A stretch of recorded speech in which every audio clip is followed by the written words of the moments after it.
Et donc, me voici de nouveau pour conclure presque, enfin, la pré-conclusion, avec Alain Lacabarat, qui est membre du collège délibérant de la CIVS et président de chambre honoraire à la Cour de cassation, si c'est bien ça, et David Zivie, qu'on ne présente plus, dont on a parlé toute la journée, mais qui est donc chef de la mission de recherche et de restitution des biens culturels spoliés entre 1933 et 1945 du ministère de la Culture, pour ceux qui ne le connaissent pas encore.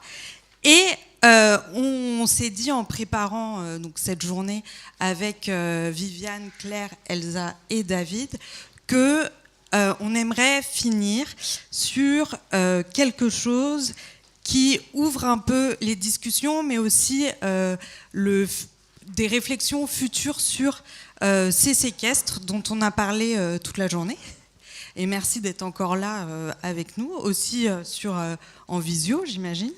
Et donc se poser la question de savoir si les séquestres, et notamment donc ceux du 23 juillet 1940, enfin, à la suite de la loi du 23 juillet 1940, constituent une spoliation ou non, et comment c'est pris en compte aujourd'hui par les institutions, parce que comme ça a été rappelé par Elisabeth Campbell et aussi tout au long de la journée, il y a énormément de recherches qui sont faites aujourd'hui pour donc restituer les biens issus de spoliation, qui sont donc soit les biens MNR issus de spoliation ou les biens des collections publiques dont on découvre qu'ils sont issus de spoliation, et notamment avec des lois récentes que je laisserai les intervenants présenter, des recherches donc proactives. Et donc, comme l'a indiqué Viviane Meschy, à la suite de la découverte de ces 22 porcelaines au musée de céramique de Sèvres, il y a un dossier qui a été transmis auprès de la CIVS pour éventuellement restituer ces objets aux ayants droit d'Henri de Rothschild.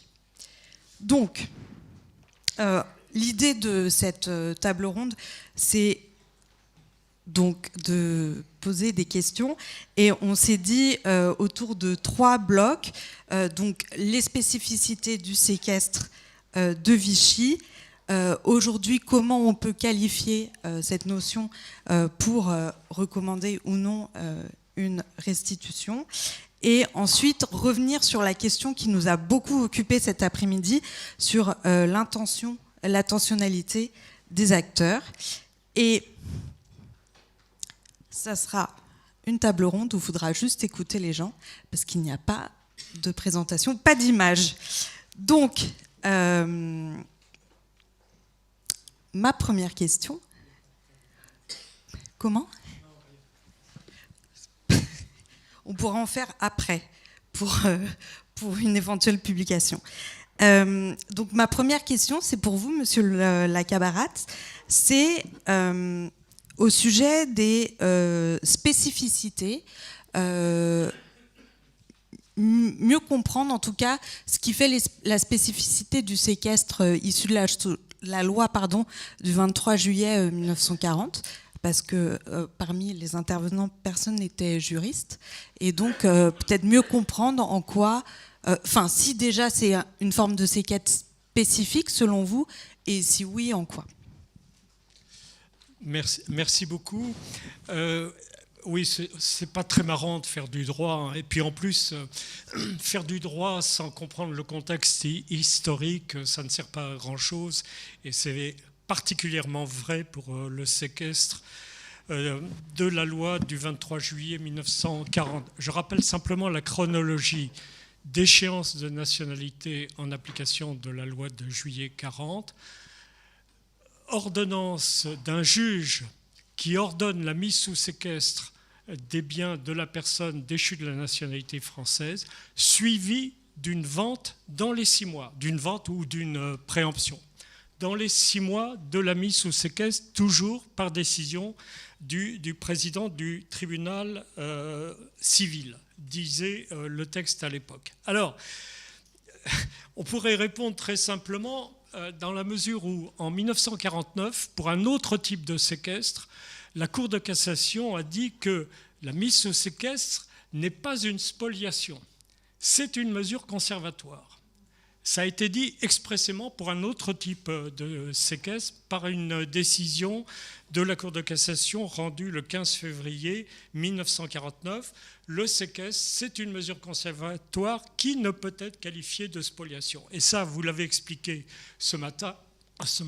En soi, la mise sous séquestre, c'est une mesure d'attente quand un bien fait l'objet la propriété d'un bien fait l'objet d'une contestation entre deux personnes. Eh bien, pour éviter que le bien disparaisse, ça vaut évidemment surtout pour les biens de nature mobilière, pour éviter que le bien disparaisse, on le place sous séquestre jusqu'à ce que le litige soit tranché par le juge compétent. Voilà, ça c'est le séquestre que je qualifierais de droit commun, vous l'avez rappelé, prévu tout simplement par le code civil. Et donc la mise sous séquestre en elle-même, normalement, n'entraîne pas privation de propriété.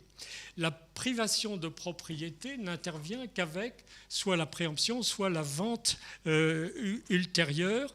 Et on trouve d'ailleurs un arrêt rendu en 1946 par la Cour d'appel de Paris qui décrit bien ce mécanisme. La mise sous séquestre en elle-même est neutre au point de vue de la propriété. C'est la vente qui caractérise la spoliation. Et dans cette affaire, en 1946, les propriétaires ont pu agir en annulation de la vente sur le fondement de l'ordonnance du 21 avril 1945, dont on reparlera peut-être. Bon, donc juridiquement, c'est clair. La mise sous séquestre est une mesure purement conservatoire, ce n'est pas une spoliation. Bien. Alors, et c'est pour ça qu'il est important de reprendre l'histoire, c'est qu'en réalité, on a affaire ici à un séquestre assez particulier. Pourquoi ? D'abord, parce qu'il y a déplacement. On l'a vu pour Montauban, les biens sont transférés ailleurs. Bon, ce n'est pas particulièrement caractéristique parce que ça peut aussi se produire en droit commun. Par exemple, un bien fait l'objet d'une contestation, la propriété d'un bien fait l'objet d'une contestation entre deux personnes, eh bien, on confie le bien à un commissaire de justice, ce qu'on appelait avant l'huissier de justice, qui va conserver le bien jusqu'à ce que la question de la propriété soit tranchée. Donc cette première caractéristique n'est pas encore particulièrement topique. Mais il faut voir les autres, parce qu'on trouve un jugement de 1943, rendu par un tribunal civil, qui dit ceci: les propriétaires des biens séquestrés ne peuvent pas demander la mainlevée du séquestre. Alors ça, aujourd'hui, c'est complètement contraire aux règles fondamentales. Le propriétaire peut toujours revendiquer la mainlevée du séquestre. Eh bien, en 1943, ce tribunal a dit qu'il n'y a que le procureur de la République qui peut demander la mainlevée du séquestre. Alors, je ne suis pas persuadé, mais avec ma vision d'aujourd'hui, par la pertinence du raisonnement qui avait été tenu à l'époque. Peut-être qu'il faut se situer dans le contexte de l'époque pour bien comprendre le raisonnement de la juridiction. Mais l'idée, c'était la suivante. Puisque le séquestre est prononcé après la déchéance de nationalité à la requête du procureur de la République, eh bien, il n'y a que le procureur qui peut demander la main levée. Donc, les principaux intéressés, les propriétaires, ne pouvaient pas, d'après ce jugement, demander la main levée. Alors déjà, il y a quand même un problème. Et puis alors, je dirais que ce qui caractérise vraiment ce séquestre par rapport au séquestre de droit commun, c'est ce qui résulte d'une autre décision rendue cette fois par la Cour d'appel de Paris en 1942. La question était de savoir si quelqu'un, je pense dans cette affaire, en l'espèce c'était les propriétaires des biens mis sous séquestre, pouvait demander un sursis à la vente. Je vous ai dit tout à l'heure, pour commencer, que la vente, d'après le texte, doit avoir lieu dans les 6 mois. Est-ce que le propriétaire peut demander le sursis à la vente. Réponse de la Cour d'appel, non. En disant ceci, un juge n'a pas le pouvoir d'entraver l'exécution de l'acte de la puissance publique qui, en prononçant la déchéance de la nationalité française, a conséquemment ordonné la liquidation des biens de la personne déchue.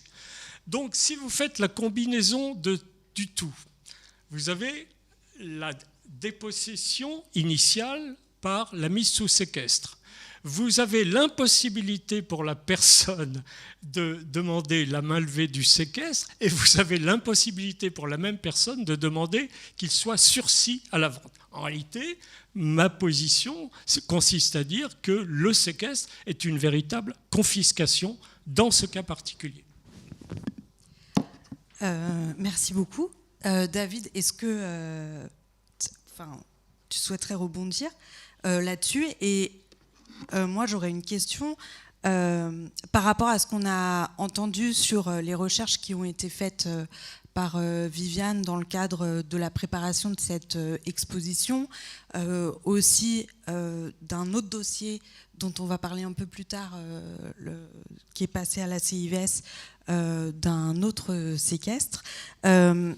Comment ces cas de séquestre et ces réflexions autour de vraiment la spécificité du cas du séquestre du 23 juillet 1940, ça peut faire évoluer la façon dont toi, ton service, mais aussi peut-être plus généralement dans les musées et dans la CIVS, ça peut faire évoluer la compréhension de la spoliation, en tout cas de ce qu'est une spoliation.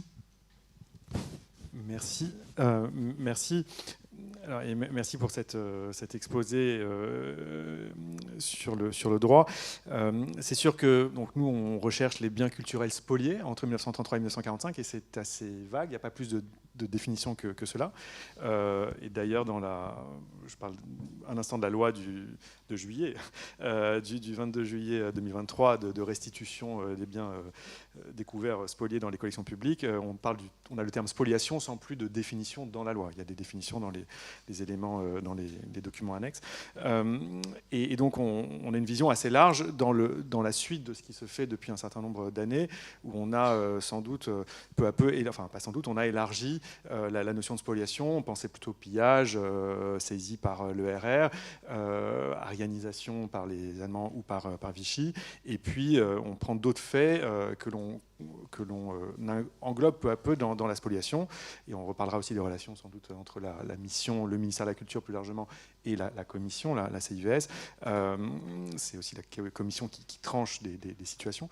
Mais nous avons une première analyse. Et alors, c'est vrai que quand on en a parlé, quand Viviane Meski nous en a parlé, c'était évidemment très nouveau, puisque cette question des séquestres, on l'a beaucoup dit, n'est pas bien connue. C'est une forme méconnue de spoliation. Et heureusement aussi, c'est le premier cas, on espère le dernier. Enfin, s'il y a des choses à trouver, on espère qu'on les trouvera, mais a priori, c'est le dernier cas d'objet, mais peut-être pas, à retrouver dans les collections publiques. Donc, on n'avait pas tellement l'habitude. Et en même temps, on ne s'est pas posé beaucoup de questions.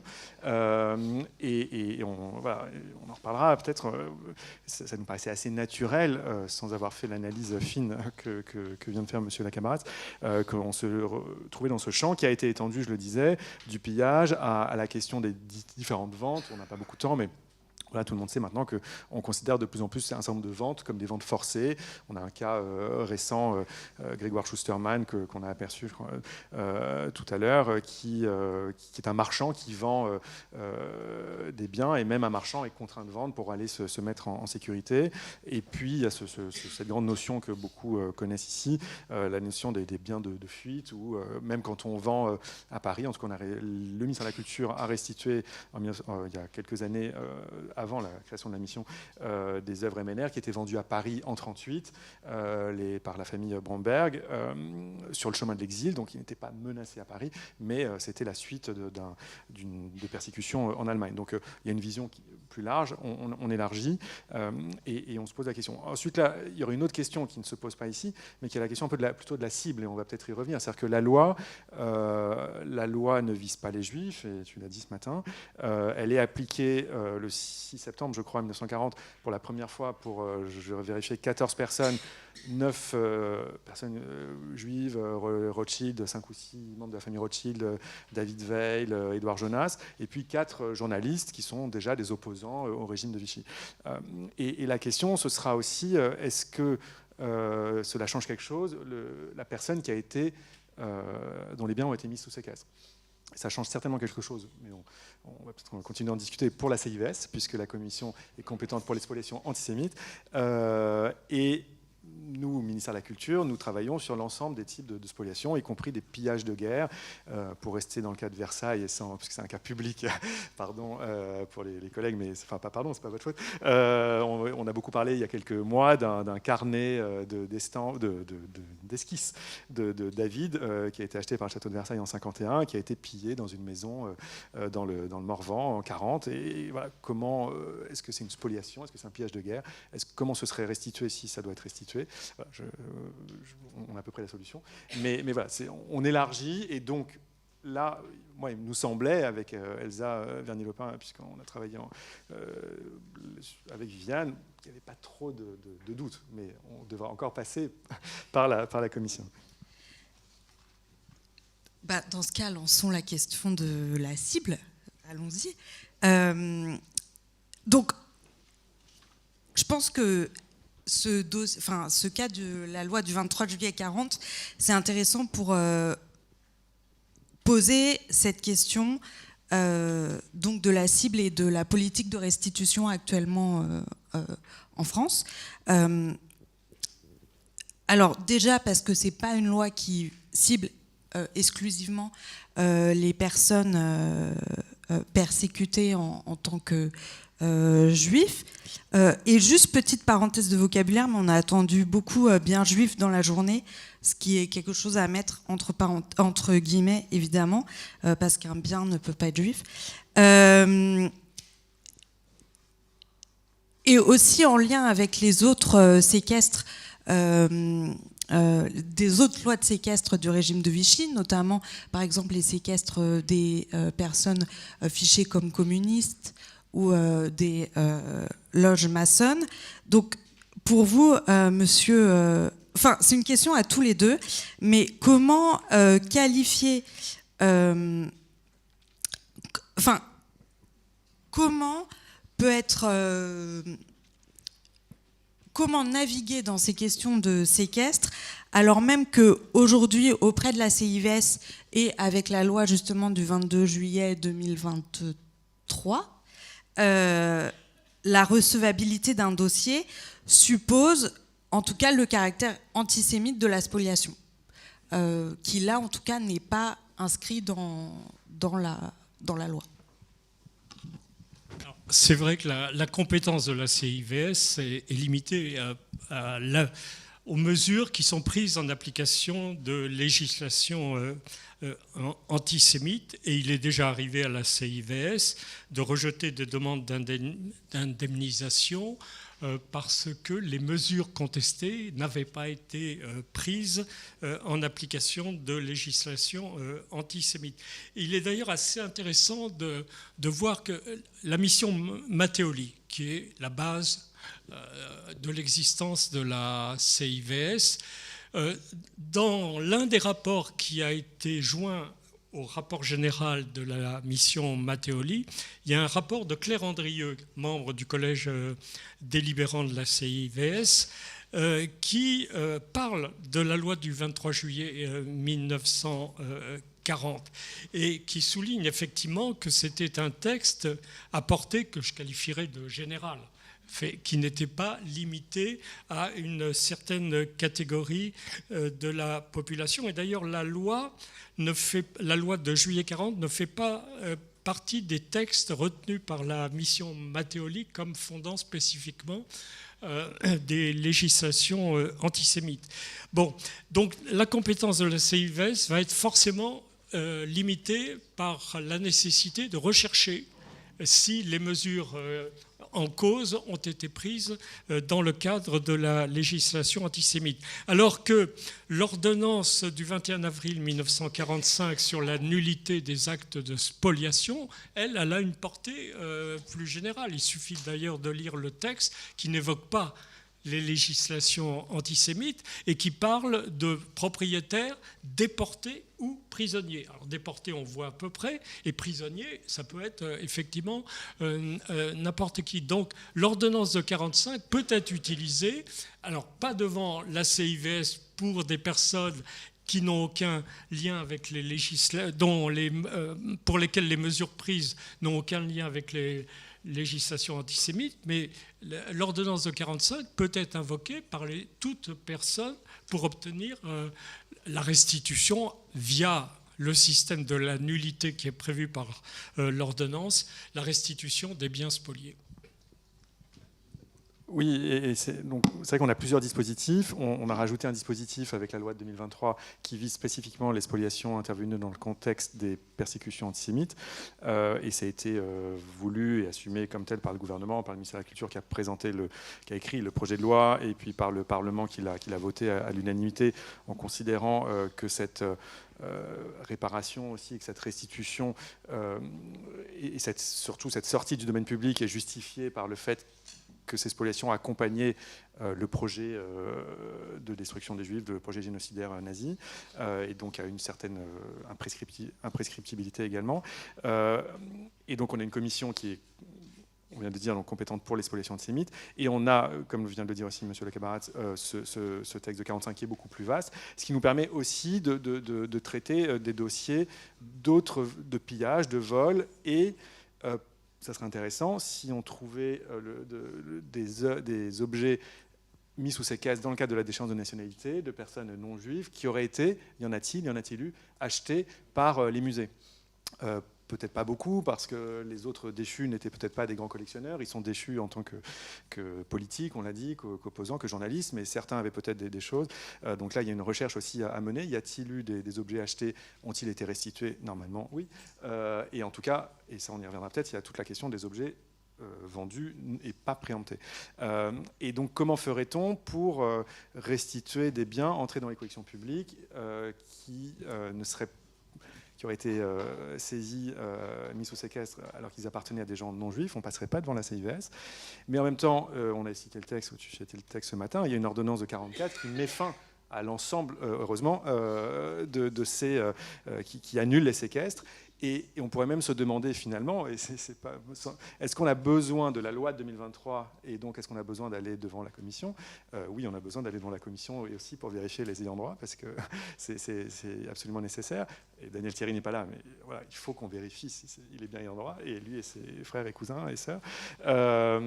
Mais normalement, ces objets si ces objets sont encore là, c'est par erreur au moins, et donc ils auraient dû être restitués. Et peut-être qu'on pourrait appliquer aussi directement le texte de 1944 pour n'importe quel bien placé sous séquestre et acheté ensuite, en disant on annule et donc ça doit sortir. Peut-être qu'on n'aurait pas le verrou de l'inaliénabilité, on n'a peut-être pas besoin de la loi de 2023. C'est aussi une question un peu théorique pour le moment.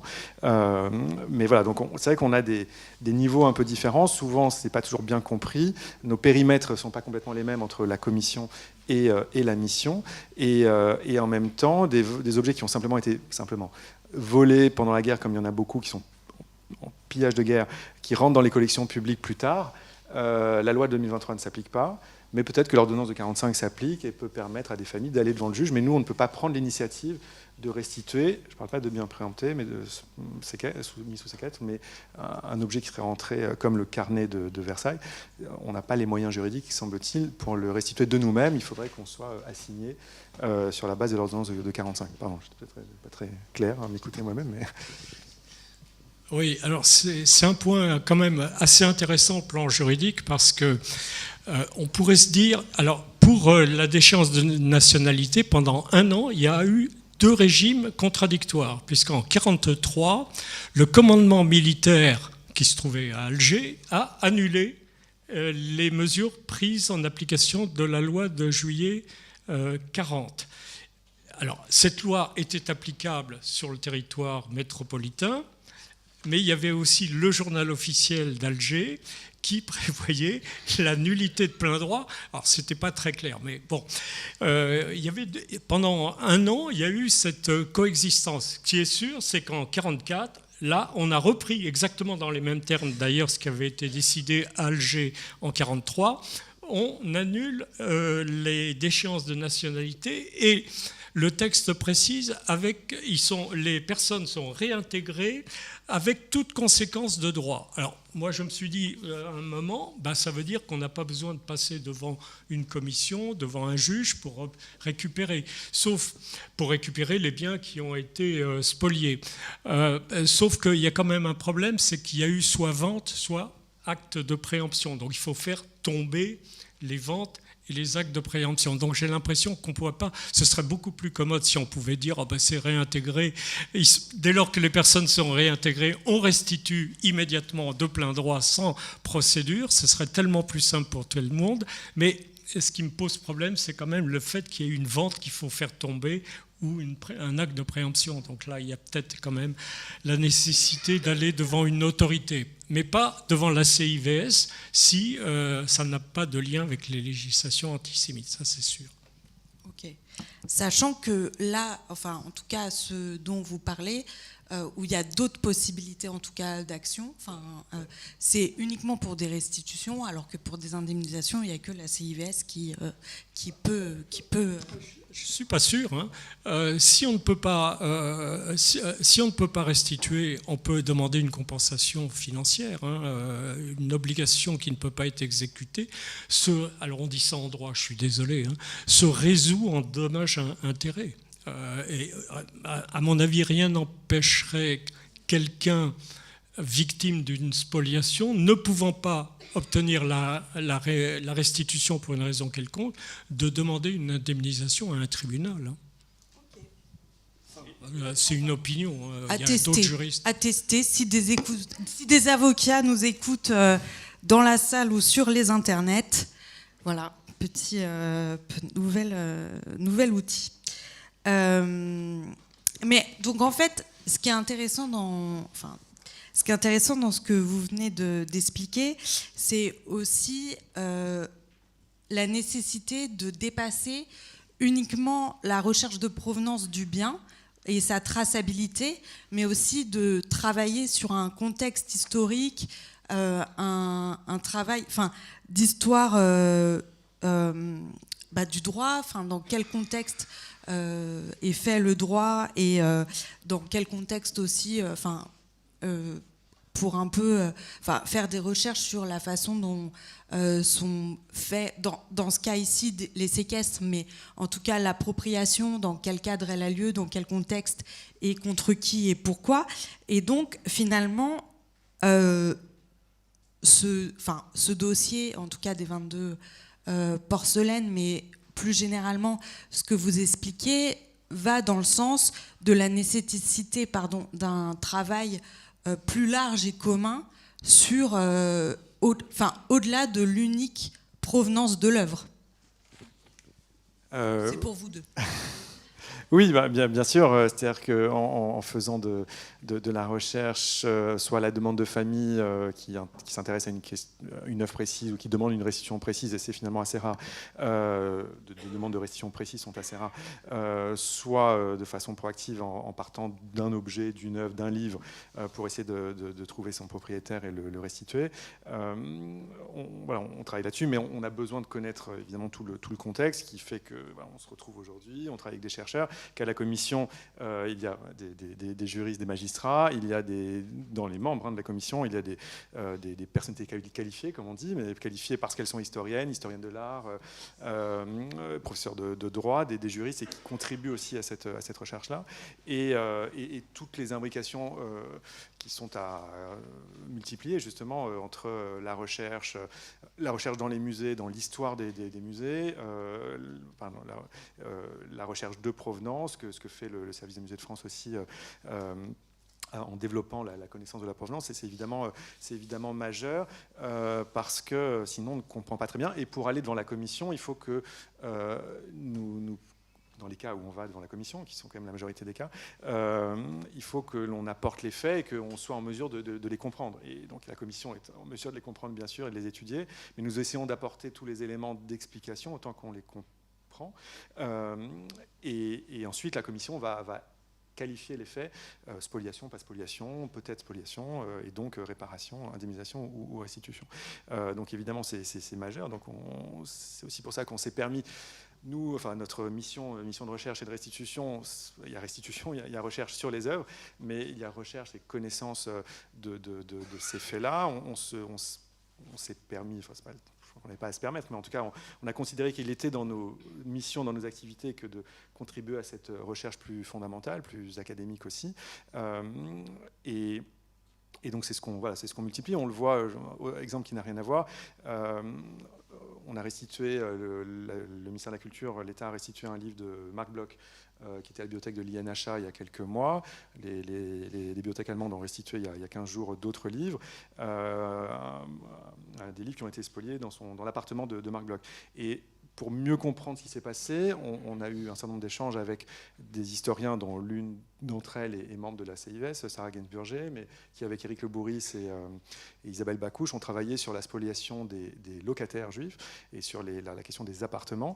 Et ils ont travaillé aussi sur le cas Marc Bloch pour essayer de bien comprendre comment un appartement est réquisitionné, puis ensuite vidé.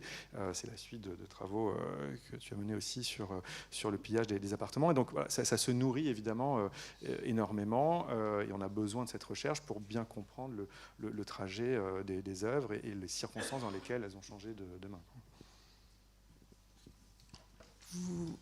Oui, compte tenu de la nature particulière de la compétence de la commission, on ne peut pas se contenter d'appréciations juridiques. C'est l'un des grands intérêts du travail de la commission, c'est l'aspect pluridisciplinaire. Le collège délibérant dont vous avez parlé est composé bon, il y a quelques juristes, mais il y a aussi des historiens, il y a des sociologues, il y a des spécialistes du domaine de l'art, etc. Et c'est ça qui est absolument indispensable pour bien comprendre la portée de ce que nous pouvons faire dans le cadre des recommandations. On ne prend pas de décision, mais enfin, on fait des recommandations qui sont assez généralement suivies des faits. C'est par la pluridisciplinarité qu'on peut arriver à la meilleure solution possible, après des travaux de recherche approfondis qui sont faits soit par vous et également par les services de la commission, avec des rapports présentés aux membres du collège délibérant qui rendent compte de l'ensemble des travaux de recherche qui ont été effectués au cours de l'instruction. C'est ça qui permet de prendre la moins mauvaise des recommandations possibles. La meilleure, pardon, Présidente, la meilleure recommandation possible. Et donc, du coup, David, quelle a été la position de la M2RS en découvrant le cas, parce que pour Daniel Thierry, ça a été une surprise, en découvrant le cas des 22 porcelaines découvertes par Viviane quand elle a déposé le dossier sur le bureau de la M2RS. Non, j'ai toujours des scrupules à dire qu'on est content, que nous sommes contents lorsqu'on découvre des œuvres spoliées dans les collections publiques, parce que ça veut dire qu'on va régler un peu tardivement, mais un problème et le mettre au jour et aller vers la restitution, si la commission en est d'accord. Évidemment, ça n'est pas une très bonne chose en soi que de découvrir des problèmes dans les collections. Donc voilà, je le dis souvent comme ça, je ne sais pas si je dois le dire comme ça, mais en tout cas, c'était évidemment un cas nouveau, unique, et en tout cas, également la traduction de cette émulation, de cette recherche qui se met en place depuis un certain nombre d'années, du travail au-delà des MNR sur lesquels il faut toujours beaucoup travailler, mais sur les collections, on l'a dit, je l'ai dit ce matin, c'est le rapprochement aussi, et le comité scientifique d'aujourd'hui le montre, de collègues de Versailles, Claire Bonnotte, Kellil et de Sèvres, Viviane Mesqui, qui travaillent, qui qui découvrent qu'il y a des points communs, qu'il y a des questions à se poser et qui font avancer les choses. Et c'est le fruit aussi de ce travail qui est aussi beaucoup, je le disais, poussé par le ministère, par le service des musées de France en particulier, autour de la provenance et des recherches proactives. Donc déjà, c'est très bien. Et tant mieux, puisqu'on trouve un problème qu'on va pouvoir résoudre. Et ensuite, oui, je le disais, comme ça, quand on comprend à peu près ce qui se passe, on en parle, ça fait assez peu de doutes sur l'issue des choses. Donc je suis un peu gêné aussi, puisque nous ne décidons pas. La commission, d'ailleurs, ne décide pas non plus, elle fait des recommandations. Et ensuite, c'est le propriétaire public qui va décider sur l'avis de la commission, qu'il suit toujours. Et donc, en tout cas, on a fait, finalement, comme on le fait dans d'autres cas. Alors là, c'est le musée qui, tout seul, a proposé la restitution, a ouvert un dossier à la commission, mais dans un certain nombre de cas, depuis quelques années, nous ouvrons des dossiers conjointement avec un musée ou avec une bibliothèque. Et donc oui, on prend déjà une position en espérant que la commission sera d'accord avec notre analyse. Si on ouvre le dossier, c'est qu'on est on est assez sûr de nous, mais on pourrait se tromper. On a quelques rares cas de divergence, pas sur des propositions de restitution récentes, mais voilà, mais c'est plus à titre personnel qu'on pourrait avoir des avis sur tel ou tel sujet, mais c'est évidemment très très rare. Donc là, on ouvre ensemble. Là, c'est le musée qui l'a fait, mais on soutient le musée en quelque sorte, mais on a ouvert des dossiers de restitution de MNR, sur une œuvre d'une collection publique du Louvre par ailleurs, du département des objets d'art aussi, grâce à une chercheuse extérieure qui a alerté Marie-Cécile Bardos qui est ici, et le département, et puis on fait des propositions de restitution de livres de plus en plus de nombreuses bibliothèques. Donc voilà, on a réagi comme ça, on a été d'accord avec l'analyse, on a cherché on n'a vraiment pas fait grand-chose, pour être honnête, et on a transmis, et on a ensuite transmis une note, et je dois dire qu'on l'a transmise hier, symboliquement, avant la journée d'études, à la commission, pour dire qu'on était d'accord et qu'on n'avait pas grand-chose à ajouter. Voilà. Et ensuite, la commission tranchera sans aucune pression, je suis désolé, avec tout ce monde qui vous regarde, mais voilà, ce n'était pas un piège, mais voilà, c'est un cas très, très particulier, mais en même temps, on n'est pas dans une loi, on l'a dit, on n'est pas dans une loi antisémite. Mais, voilà, et je redis un mot, peut-être que vous pourrez compléter, on a un cas déjà, le cas Jonas, où la commission s'est déjà un peu prononcée sur une spoliation, à considérer spoliation le séquestre de biens d'un homme déchu de la nationalité française qui était juif. Oui, la recommandation a été prise après quand même la vente des biens, ou en tout cas le pillage dans le précédent Jonas. Ce que je voulais dire également, c'est que le travail pour la commission n'est pas désincarné. Nous recevons les familles lors de la séance du collège délibérant. La famille a déjà des contacts avec les services qui font l'enquête et avec le rapporteur, mais nous recevons lors de la séance de délibération les familles. Et c'est un moment très fort, avec des familles qui... Alors, c'est peut-être pas le cas qui nous occupe aujourd'hui, mais des familles qui ont souvent été décimées, des familles qui ont été traumatisées, et les quelques descendants présents qui ignorent tout des histoires familiales. C'est une constante dans tous les dossiers. Les survivants ont très rarement parlé de ce qui s'était passé aux descendants.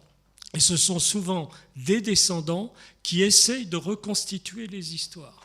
Et bien qu'on soit maintenant à la 3e ou 4e génération, on a souvent des personnes qui viennent devant nous et qui sont profondément traumatisées et qui l'expriment au cours des séances. Et je pense que pour la commission, c'est un moment très important. Encore une question, et je ne sais pas, quand est-ce qu'on doit... On a le temps ? Ok. Donc continuons. Et justement, sur cette question peut-être plus mémorielle au-delà de la recherche, que vous expliquez très bien en disant que la CIVS reçoit, enfin le collège reçoit les ayants droit, les familles, et que c'est un moment très important. Et d'ailleurs, enfin, c'est une des premières choses dans les recommandations de la CIVS, de reconnaître la famille, enfin, comme victime de spoliation antisémite. Et donc j'en viens un peu aussi au niveau mémoriel à tout ce débat qu'on a eu sur l'intentionnalité des acteurs et cet après-midi. Et finalement, la question de savoir si dans un peu les décisions, enfin en tout cas dans vos travaux au sein de la M2RS et de la CIVS, si c'est uniquement la question des faits et des effets qui vous intéressent, ou si il peut être pris en compte, la question de l'intentionnalité des acteurs, soit des spoliateurs par exemple, ou des musées, là dans le cas qui nous occupe. Et finalement, sur cette question des porcelaines et du séquestre, plus particulièrement, si en termes de politique mémorielle, ça pose aussi la question de l'histoire pas des collections cette fois-ci, mais de l'institution du musée en France pendant la Seconde Guerre mondiale. 2 questions en une.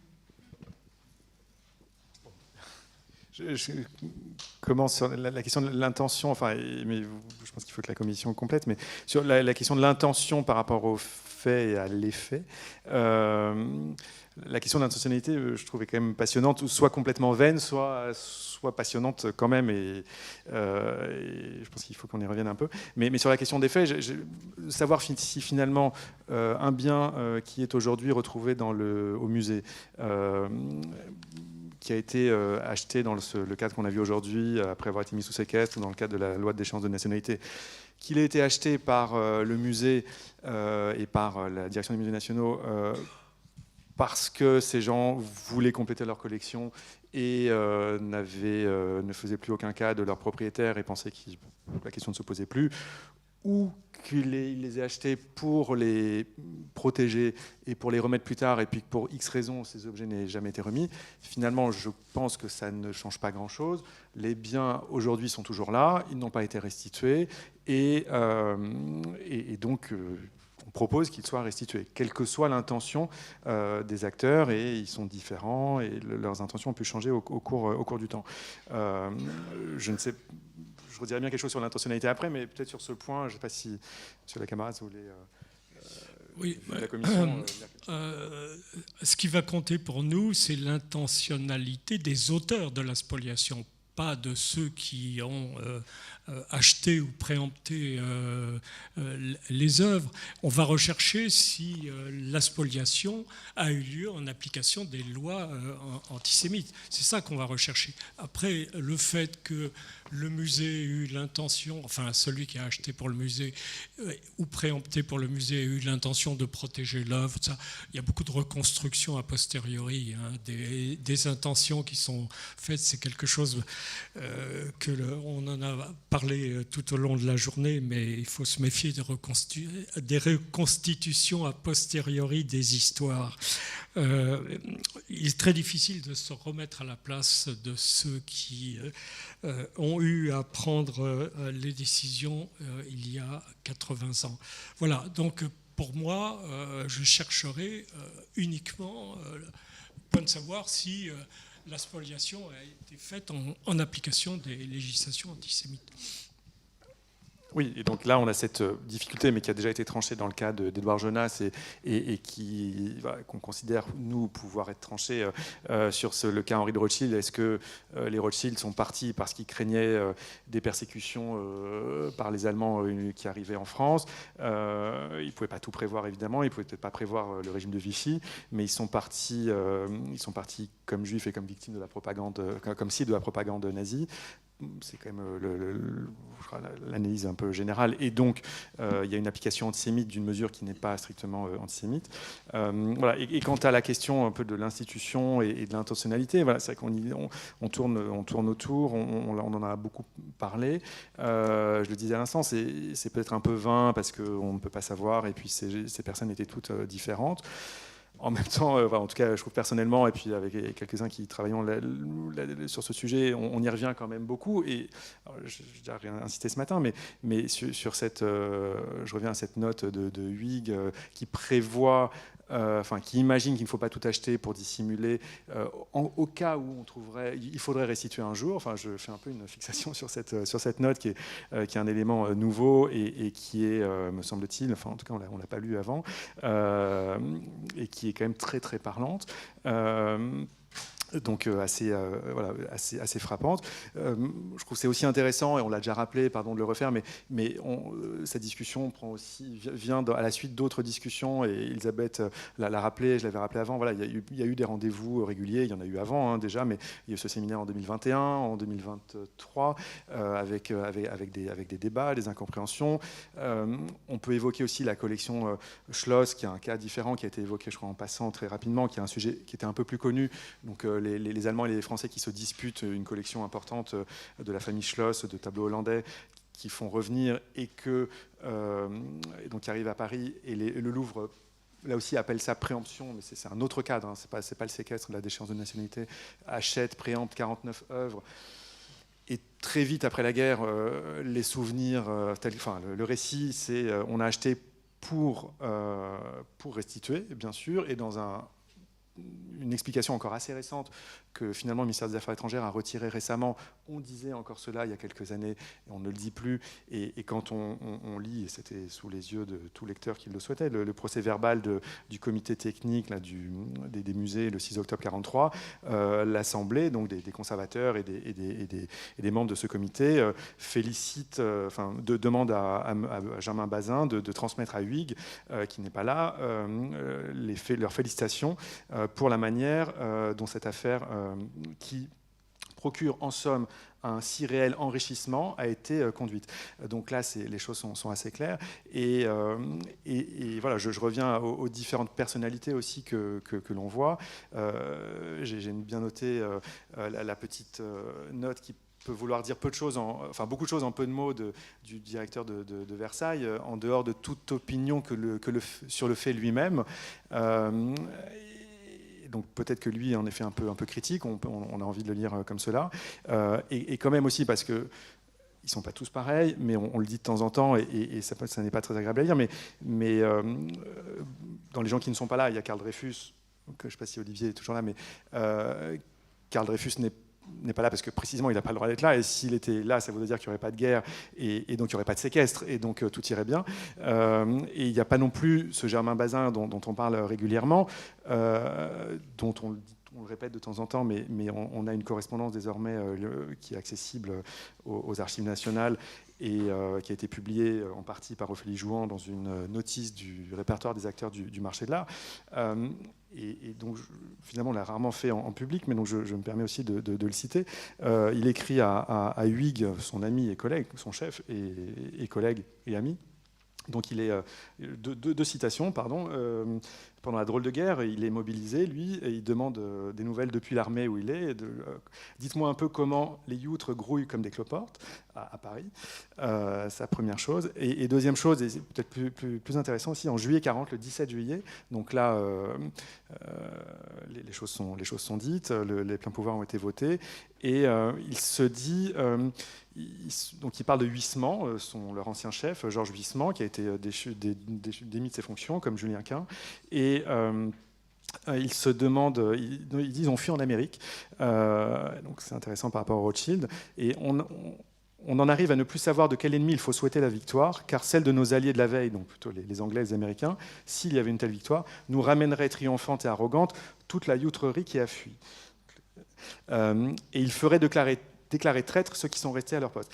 Et c'est une semaine, 6 jours avant la loi d'échéance de nationalité, et il est complètement dans l'esprit du temps. C'est-à-dire qu'il y a ceux qui ont fui, le terme est clair, la outrerie qui a fui, et c'est ce qu'on reproche, ce que Vichy va reprocher, ou ce dont il va accuser les Rothschild. Donc voilà, c'est un conservateur parmi d'autres, ils ne sont pas tous comme ça. Il écrit à Huyghe en se disant aussi que Huyghe est en mesure de recevoir cette lettre sans s'émouvoir, sans doute.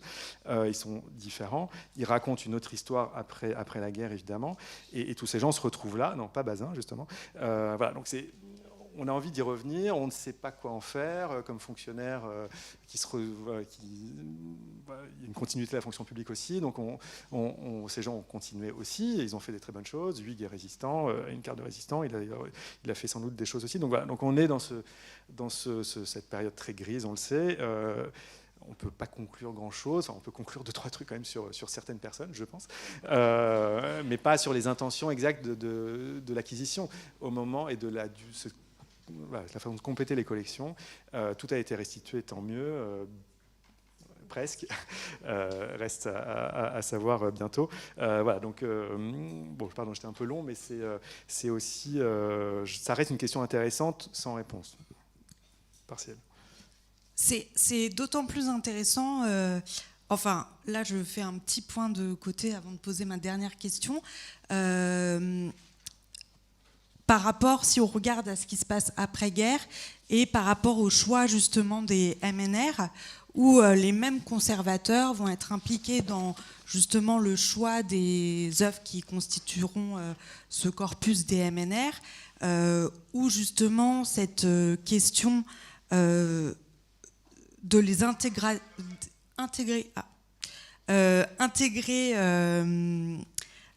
définitivement aux collections nationales est posée très clairement par Bazin et Huyghe, qui sont encore là et qui veulent que ce soit décidé le plus rapidement possible pour ne plus avoir à restituer les MNR.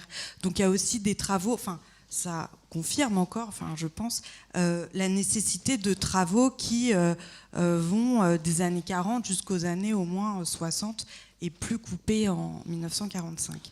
Et ma dernière question, avant de peut-être passer à quelques questions du public si on a le temps, c'est que là, donc, on a parlé de ce que la CIVS et la M2RS pouvaient faire dans le cas des œuvres qui ont été préemptées par les musées nationaux, celles dont on retrouve la trace potentiellement dans les musées, mais pour justement toutes ces œuvres qui sont vendues au profit du Secours national, quelle peut être l'action de vos institutions respectives enfin, qu'est-ce qu'on peut faire de ces œuvres-là qui aujourd'hui, enfin de ces objets-là, parce que je ne sais pas si on... Enfin, si, mais non, de ces objets-là qui ont été vendus et qui aujourd'hui circulent potentiellement ou sont chez des gens ou dans des musées aussi, mais acquis plus tard ou lors de ces ventes. La question, si je comprends bien, c'est peut-on réparer aussi, si on considère qu'il y a spoliation, peut-on réparer la spoliation pour les biens qui ont disparu, qui ont été vendus, qui n'ont pas été préemptés, donc pas été restitués, et donc ils peuvent être sans doute, nous semble-t-il, être traités comme le reste des biens dans les autres dossiers de spoliation, de pillage, d'aryanisation, c'est-à-dire qu'on va les chercher, on va essayer de comprendre ce qu'avaient les gens, ce qu'ils ont perdu, ce qu'on leur a pris, et ce qu'il reste à retrouver. Et donc des biens placés sous séquestre à la suite de la déchéance de nationalité de personnes juives ou visées comme juives, qui sont vendus au profit du Secours national, qui disparaissent, peuvent faire l'objet, me semble-t-il, d'une indemnisation par l'État, sur demande des familles, pourrait faire l'objet d'indemnisation avec les questions habituelles d'évaluation des œuvres, etc. Puisqu'on se retrouve dans le cas un peu classique, si on peut dire, d'une spoliation. On on s'était posé la question pour Jonas, et ça pose quand même la question aussi de la compensation financière, d'éventuels remboursements qu'il y a pu y avoir après la guerre. Il n'y avait pas eu d'indemnisation dans mon souvenir, parce qu'on considérait qu'il avait été compensé. Donc il n'y avait pas d'indemnisation, mais il y a quand même des mécanismes sans doute à rechercher.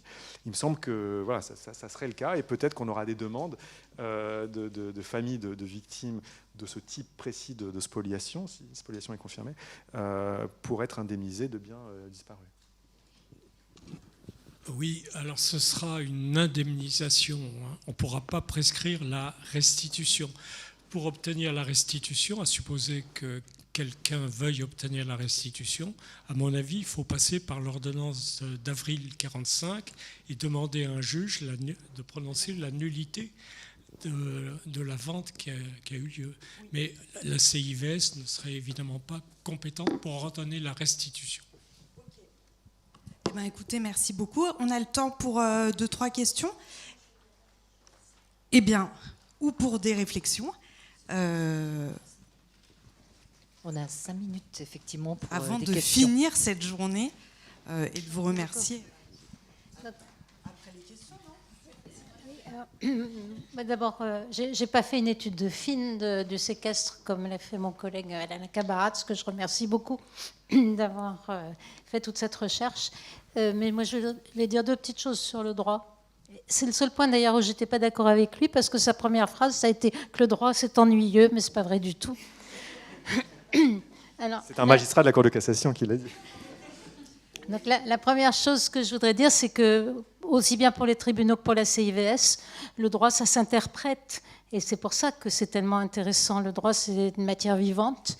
Et donc, dans le dossier Jonas, on s'est peut-être posé la question de savoir si le séquestre était une spoliation, mais je pense que ça a paru tout à fait évident au collège, dans le contexte dont nous ont fait part nos amis historiens, dont la présence est précieuse. Ça devenait évident que c'était une partie d'un processus d'ensemble, comme tu l'as dit Alain, qui conduisait à une véritable spoliation. Alors on se posera peut-être d'autres questions dans le cas de la famille Rothschild, où il y a peut-être d'autres éléments.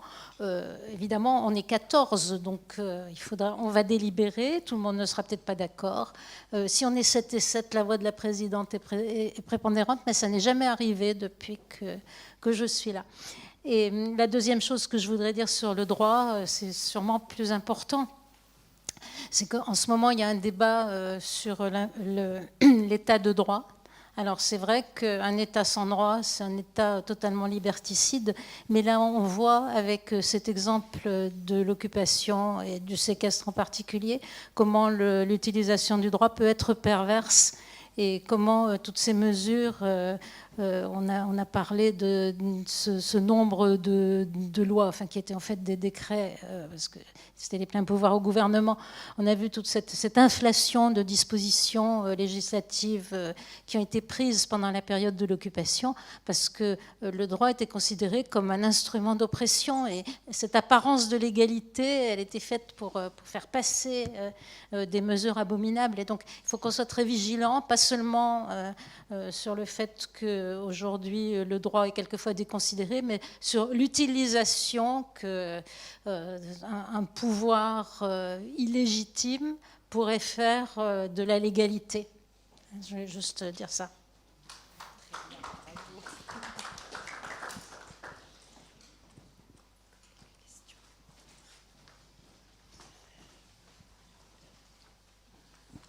Oui, je voulais savoir, est-ce qu'on peut avoir une estimation du nombre d'objets qui ont été restitués en 2025 ?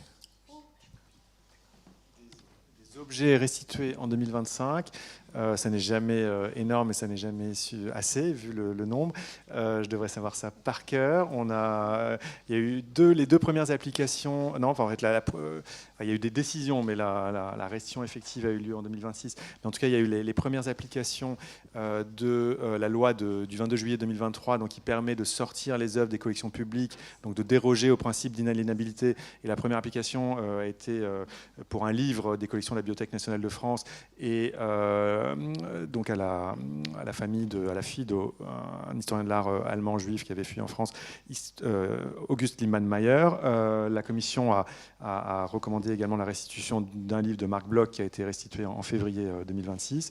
Il y a eu la restitution de 3 tableaux de Fedor Levenstein pillés par les Allemands sur le port de Bordeaux, qui appartenaient au peintre, à l'artiste Levenstein, qui ont été restitués en septembre et qui sont prêtés d'ailleurs par la famille, le neveu, le petit-neveu, petit-cousin Richard Bruck au musée d'art et d'histoire du judaïsme, et que vous pouvez voir en ce moment. Et il y a eu la restitution de 4 objets de judaïca liés au culte juif qui étaient déposés de très longue date au musée d'art juif de Paris puis au musée d'art et d'histoire du judaïsme, des objets qui venaient, ça a été compris récemment par le musée aussi grâce aux recherches du musée, qui venaient d'une communauté juive, de 2 communautés juives, de 2 synagogues de Bavière, et qui ont été restitués à la synagogue de Würzburg en Bavière il y a juste un an, donc en juin 2025. Donc ça fait, si on compte en unités, ça fait 4 plus 3 plus 1 plus voilà, le bloc qui a été restitué cette année. On a un certain nombre de dossiers en cours d'instruction, et on a ouvert un certain nombre de dossiers de livres. Alors les livres, c'est des centaines de livres. Il y a plus de livres spoliés, donc il y a plus de livres trouvés, et donc il y aura plus de livres restitués certainement. Les bibliothèques, voilà, donc, mais on a 25, 30 objets d'art et 200 livres dont on propose la restitution, et on a quelques demandes de restitution sur des œuvres des collections publiques. Voilà. Et selon les années, c'est entre les bonnes années, on a eu 17 ou 20 objets. Voilà, ça dépend un petit peu des années, si je peux parler en bonne année comme pour les 20. Je voudrais savoir quels sont les... Alors je comprends que c'est au cas par cas, mais quels sont les quelques critères pour l'indemnisation? Et c'est à la valeur de l'époque, la valeur d'aujourd'hui, et est-ce qu'il y a un espèce de préjudice pour la privation finalement de l'œuvre pendant 80 années?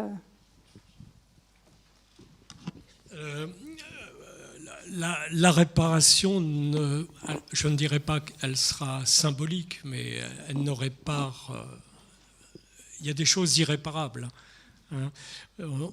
L'important pour la commission, c'est de montrer très clairement que nous reconnaissons qu'il y a eu spoliation. Et toutes les familles qui viennent devant la commission le disent systématiquement. Le plus important, c'est ça. C'est la reconnaissance de l'existence de la spoliation. Après, le reste va être relativement symbolique. D'autant plus qu'on ne répare pas pour les œuvres, on ne les répare pas à leur valeur actuelle. On se reporte. Quelle est la date? Je ne me souviens plus de la date à laquelle... Le plus près, oui, voilà, c'est ça le critère. On se reporte à la date la plus proche possible de la spoliation, mais en tout cas, on ne prend pas en compte la valeur actuelle des œuvres. Moi, je voulais juste ajouter un petit mot. David, tu as évoqué la figure de Georges Huysmans à travers justement les témoignages de... Voilà, quand même problématique de Germain Bazin. Je voulais simplement signaler qu'il y a 2 ans, on avait organisé une journée d'études avec Christine Acod dans le cadre du programme de recherche Châteaux et Musées en Europe à l'épreuve de la guerre. Vous pouvez écouter, justement, c'est très intéressant parce qu'on a eu quand même Jacques Jaujard en filigrane toute la journée, voilà, même si voilà, il est présent mais non présent, voilà, il est omniprésent, on va dire. Exactement, et il est vrai que... On voit combien, alors de façon consciente ou inconsciente, Jacques Jaujard a participé à l'effacement de la mémoire de Georges Huysmans. On avait intitulé justement cette journée Georges Huysmans, une mémoire en devenir. Et je vous invite à écouter les différentes justement interventions. Et les actes devraient être publiés avant la fin de l'année sous format numérique sur le bulletin du centre de recherche. Elle est sur YouTube, c'est ça? Elle est sur YouTube, sur la chaîne YouTube du centre de recherche du Château de Versailles. Et je repasse la parole. Donc, je vous propose d'arrêter là. On s'arrête. Merci beaucoup, monsieur Alain Lacabarat et monsieur David Zivie, pour cette dernière table ronde. Voilà, avant de laisser le mot de conclusion, tu veux présenter ou j'y vais